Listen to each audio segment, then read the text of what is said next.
The first few episodes of The Punisher have some subtle writing techniques that I noticed. The first technique appears twice in episode 2.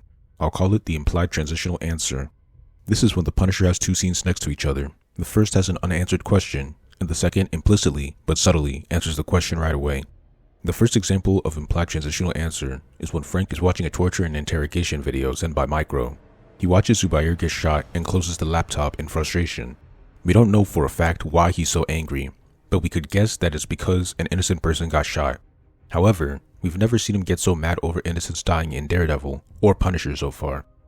At the start of the next scene, Frank goes to Curtis and talks about how he was in assassination and interrogation.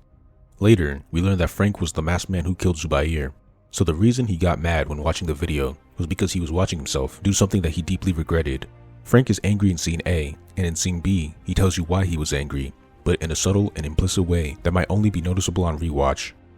The second example is in episode 3, when Frank captures Micro and asks him if anyone is coming.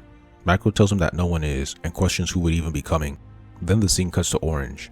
At this point, we don't know who Orange is, but after we learn about Frank's past, it becomes clear that Frank was thinking of him when he asked the question in scene A. Scene A brings up a question, scene B immediately answers it with subtlety and implication. This isn't as subtle as the one in episode 3, but it still works well.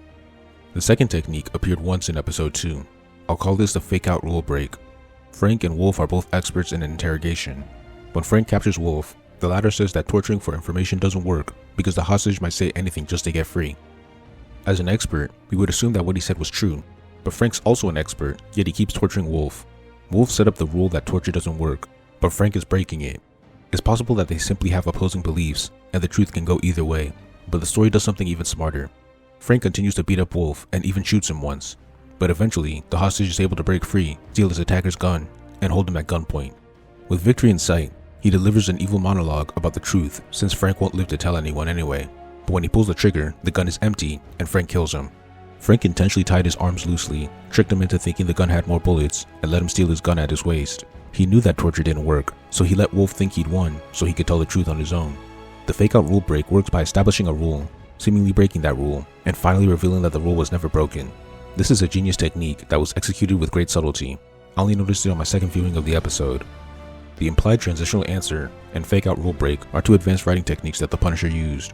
It would be nice to see them appear more often.